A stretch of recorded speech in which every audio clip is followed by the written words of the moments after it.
Well, the Turkish economy is tanking, and if our autocratic leader doesn't do something to fix the Turkish economy soon, it looks like we're going to have a very long and painful economic debacle that I'm really not looking forward to. This week and last week and just in general, I've been really wrapping my mind around Islam, and I have been fervently reading everything I can get my hands on about it and preparing myself to make this animated short film on the back of a very solidly researched foundation. And so I've just been reading. This week I was able to compare and contrast certain Pew Research studies, and I found this one fantastic Pew Research study that was from 2011-2012. So it's a little outdated, but it really gave you a good sense of where the Muslim world is, because it's a survey that encompasses basically the whole Muslim world, except for the countries that didn't allow the survey to happen, which were like Saudi Arabia, Iran, Yemen, etc. But it really does give you an overall picture of what Muslims around the world think. I was really excited that Turkey was included in this study. It gives you a sense of what Turkish citizens think about Islam. It was so fascinating, and I just wanted to share with you some of the statistics because I thought maybe you would want to know.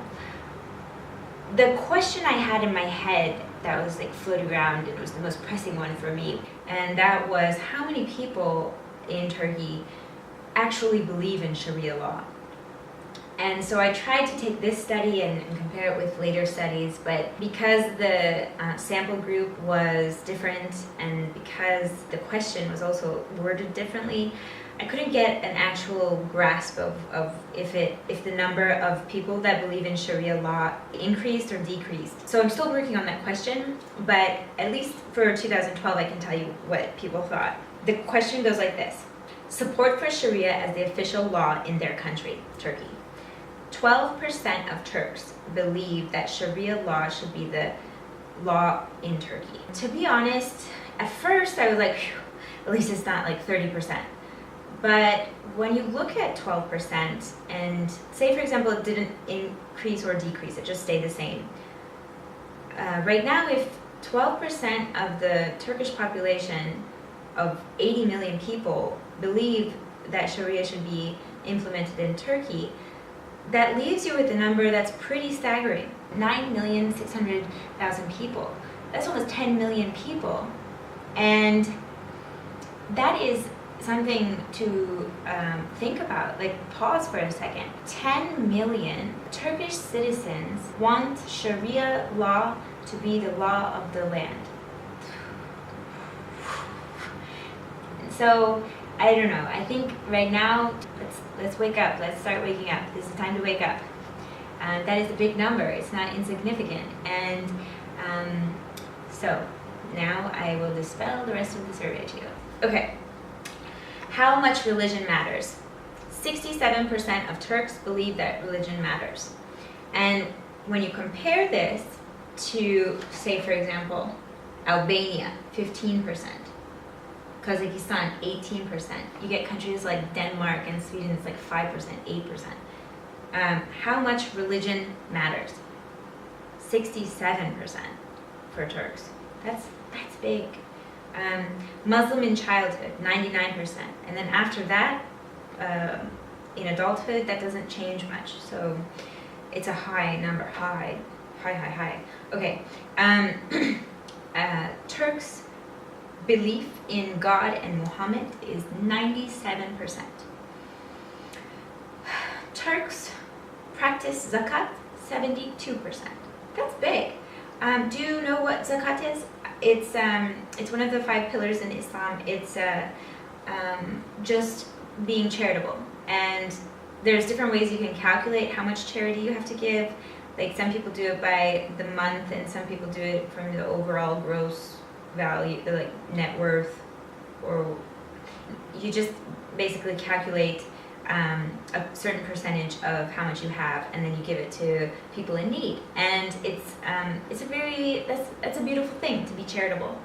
And the problem, though, that I have read lots about, is some people that practice zakat are giving towards foundations that have a Islamist agenda, meaning that they merge politics and religion, education and religion, and law and religion.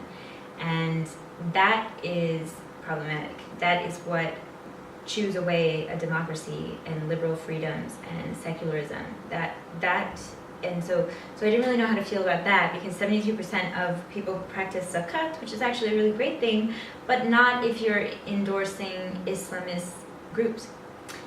This blew me away. I had no idea that this many Turkish people fast during Ramadan. 84% fast during Ramadan. I didn't know that. I didn't know that, and that's a really high number. 84% fast during Ramadan.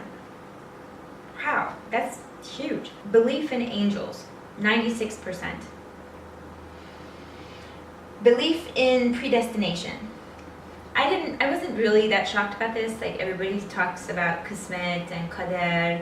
92% of Turkish people believe in predestination. This was funny. A belief in hell and a belief in heaven. You would think that they would be the same, right? Because if a person believes in hell, they probably believe in heaven. 92% believe in heaven and 87% believe in hell. So that means that less people believe in hell than they believe in heaven. So işine gelmeyince inanmıyorsun.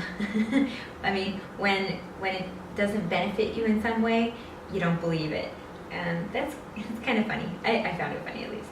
Okay, so belief in jinn. 63% of Turks believe in jinn, and it's not the alcohol. It blew me away. It almost made me cry, this one. Belief in sorcery, belief in witchcraft.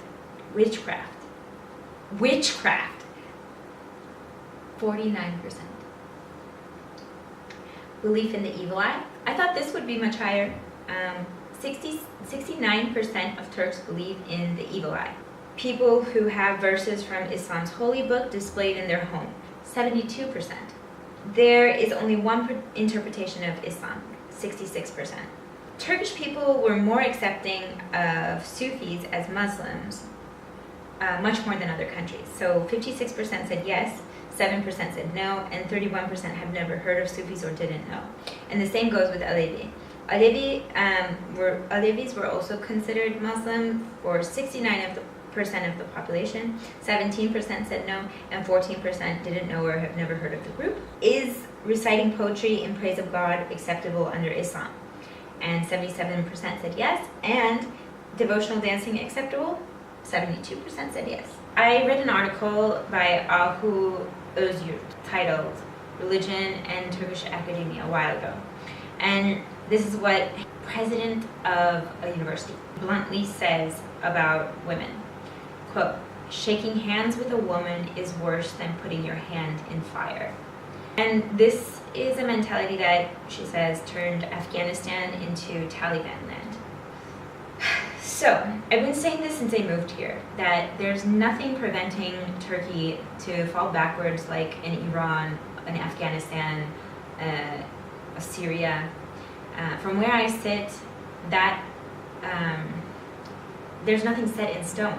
And so I would say this out loud to friends of mine, and they would react with a defensiveness. You know, oh, Nestle, that can never happen to Turkey. You don't know Turkey's history and all this. And for everyone's sake, I hope they're right. But I think that presupposition that nothing will happen is really dangerous. And I think that it's time to wake up a little bit. So, with that said, I want to go back to what the Turkey's Ministry of National Education released as a statistical report on academic year 2016-2017. So this is from the Türkiye Cumhuriyet Milli Eğitim Bakanlığı. That says secularism to be taught as a problem under Turkey's new curriculum. Secularism to be taught as a problem under Turkey's new education system. Let's just say this, okay?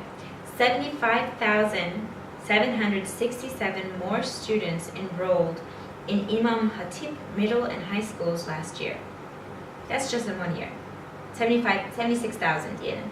76,000 more students enrolled in Imam Hatip middle and high schools last year, increasing the total number of students to these schools to 1,155,932. That's 1,155,932. That is a big number, and that is our future. That is our future, meaning those are kids that will one day grow up to be doctors and lawyers and people in parliament. So you know, it's a thing. It's a thing. It's a real thing. It's a thing. And this waking up exercise that we all have to go through is really important, because there are bad ideas knocking on our back door.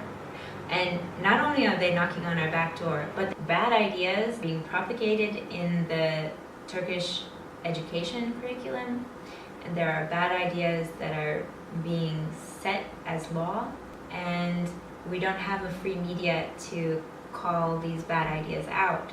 We are losing the battle of ideas that I feel I never even got a chance to start. And so that is why it is so important for independent funding of good ideas. And there are so many people like I that are artists in Turkey that don't have opportunity, that don't have an outlet to display their work, and it's hard here. And so I just have to say this one more time. Thank you for being a Patreon and for allowing me to do this very, very important work. I think it's important, at least. And check out my drawings on Instagram. If you live in America, then check out my drawings as Amazon t-shirts. And everything I make goes into this project for Patreon, and I really appreciate all the support and encouragement. Take care, peace, and happiness.